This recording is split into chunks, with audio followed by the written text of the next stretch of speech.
अस्सलाम वालेकुम स्टूडेंट्स, आप देख रहे हैं YouTube channel Urdu point for study. आज हम चैप्टर नंबर 3 का टॉपिक इक्वेशन ऑफ मोशन में second equation of motion drive करने जा रहे हैं। सेकंड इक्वेशन ऑफ मोशन हमारे पास बराबर होती है s is equals to v i t plus 1/2 AT का स्क्वायर। ये किस तरह डिराइव हुई, आज हम इसको इस टॉपिक के अंदर देखेंगे।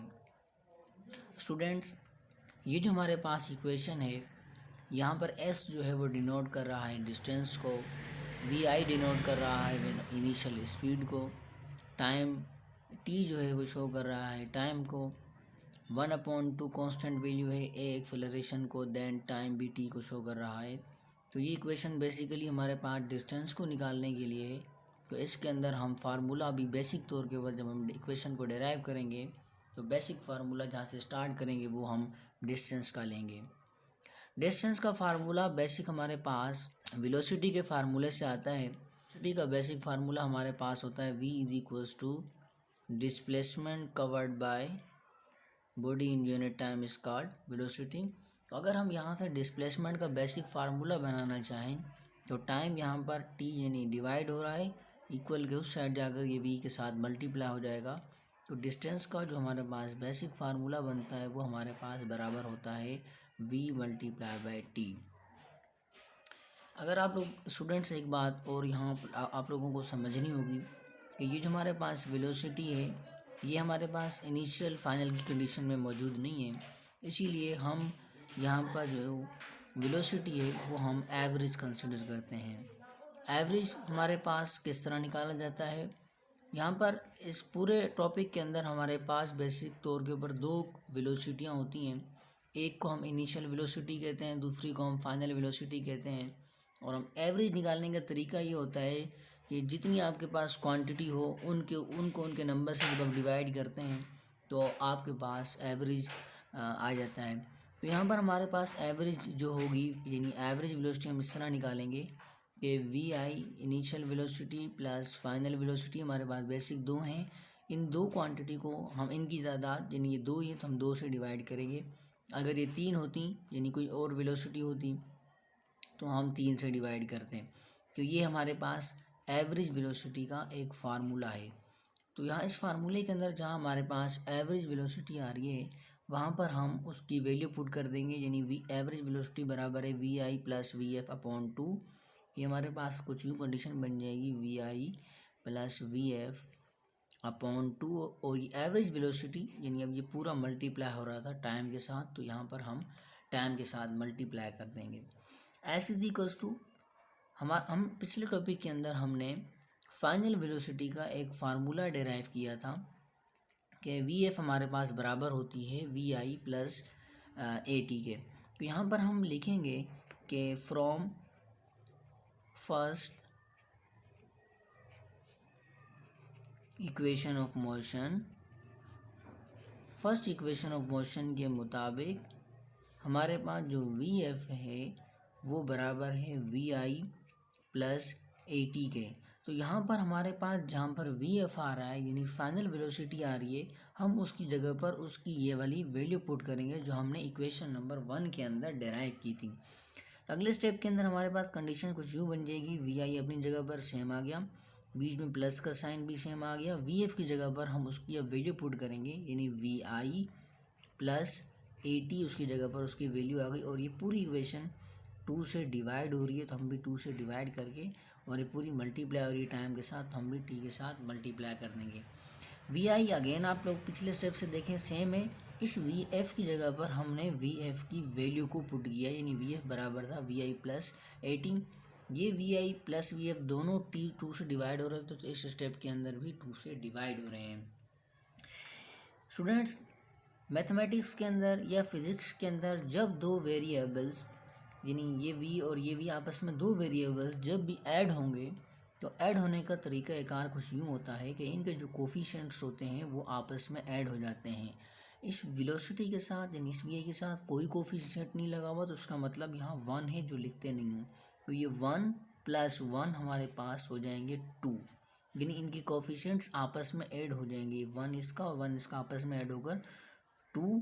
और जो हमारे पास वेरिएबल होगा वो हम एक बार लिखते हैं प्लस 80 और होल इक्वेशन हमारे पास ये यहाँ पर डिवाइड हो रही है 2 के साथ और मल्टीप्लाई हो रही है टाइम के साथ, तो टाइम के साथ मल्टीप्लाई कर दिया।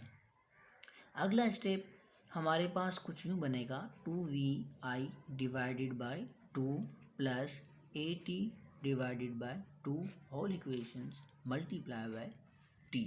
यहाँ पर स्टूडेंट्स हमने किया है, हमने यहाँ पर ये किया कि ये जो होल के अंदर 2 लिखा हुआ था, डिवाइड होल पूरी इक्वेशन 2 से डिवाइड हो रही थी, हमने अब इसे अलग कर दिया, यानी 2vi के नीचे अलग से 2 लिख दिया, बीच में प्लस का साइन, 80 और इसके नीचे अलग से 2।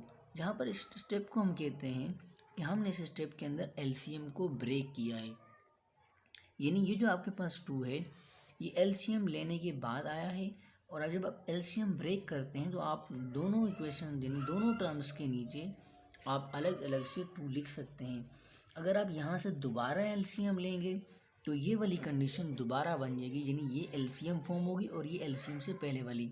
मैं आप लोगों को यहाँ साइड के ऊपर करके दिखा देता हूँ, यानी 2vi अपॉन 2 प्लस 80 अपॉन 2 जब अलग अलग से हैं तो एलसीएम फॉर्म ये है और ये एलसीएम ब्रेक की भी फॉर्म है। तो अब दोबारा जब हम एलसीएम लेंगे, देखें दोनों के नीचे यहाँ पर भी 2 है, यहाँ पर भी 2, तो इन दोनों का एलसीएम भी हमारे पास क्या आएगा, 2 आएगा।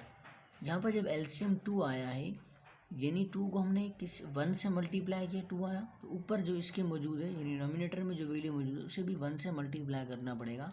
2vi जब भी 1 से मल्टीप्लाई हो कोई चीज़ तो कोई भी वैल्यू के अंदर कोई भी चेंज नहीं आता अगर कोई चीज़ 1 से मल्टीप्लाई हो।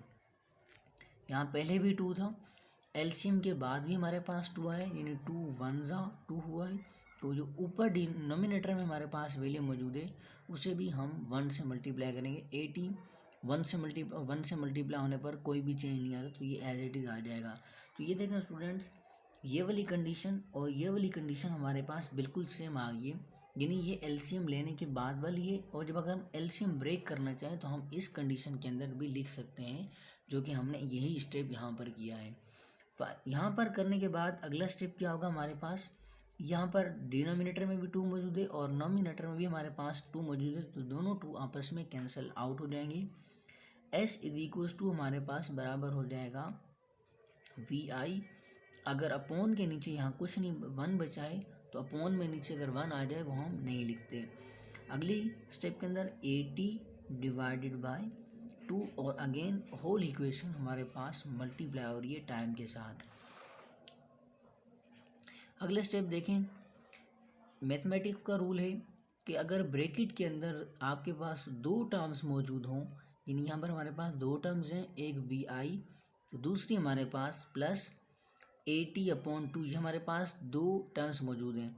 तो अगर कोई वैल्यू ब्रैकेट के अंदर 2 वैल्यू मौजूद हो, उनसे कोई चीज़ मल्टीप्लाई हो रही हो, तो ब्रैकेट के अंदर मौजूद तमाम रकमों के साथ वो वैल्यू मल्टीप्लाई होगी, यानी ये टाइम 80/2 से भी मल्टीप्लाई होगा और vi से भी मल्टीप्लाई होगा। जब ये टाइम vi से मल्टीप्लाई होगा तो vi के 2 डिफरेंट वेरिएबल्स हैं, मल्टीप्लाई करने के बाद हम इन्हें एक साथ लिख देते हैं, बीच में साइन हमारे पास प्लस का, जब ये आपस में मल्टीप्लाई होंगे t के ऊपर पावर 2 आ जाएगी अपॉन 2। यहाँ पर t के ऊपर पावर 2 क्यों आई, अगर मैं ऊपर वाले स्टेप के ऊपर दोबारा जाऊँ, मैंने कहा जब ये 2 वेरिएबल्स आपस में ऐड होंगे, यानी जब इन्हें ऐड किया जाएगा तो इनके कोफिशिएंट्स जमा हो जाएंगे और वेरिएबल्स एक बार लिख दिया जाएगा। अगर इसी तरीके के साथ कोई 2 वेरिएबल्स आपस में मल्टीप्लाई हो रहे हों तो इनकी जो पावर्स होती हैं वो ऐड कर ली जाती हैं, यानी इसके ऊपर भी पावर कुछ नहीं तो इसका मतलब 1 होगी, इसके ऊपर भी पावर कुछ नहीं तो इसका मतलब ये भी 1 होगी। वेरिएबल एक बार लिखने के बाद इनकी पावर्स ऐड हो जाएंगी, यानी 1 + 1 2। तो ये हमारे पास कंडीशन बनी। ये वाली कंडीशन भी लिख सकते हैं, s = vit प्लस इस पूरी वैल्यू के साथ कोफिशिएंट कुछ भी नहीं लिखा हुआ, तो उसका मतलब ये हुआ कि यहाँ पर 1 होगा, तो इस 1 और अपॉन में 2 आप अलग से लेके के 80² अलग भी लिख सकते हैं। 80² दोबारा इस 1 से जब मल्टीप्लाई होगा तो ये वापस 1 से मल्टीप्लाई होने के बाद कोई चेंज नहीं आता, तो ये हमारे पास इक्वेशन वही बन जाएगी 80²/2, क्योंकि हमें डिराइव करने के लिए यही कहा गया कि s = vit + 1/2 80² डिराइव करें, तो हमने भी 1/2 अलग और 80 स्क्वायर अलग किया। यहाँ पर आकर हमारे पास सेकंड इक्वेशन ऑफ मोशन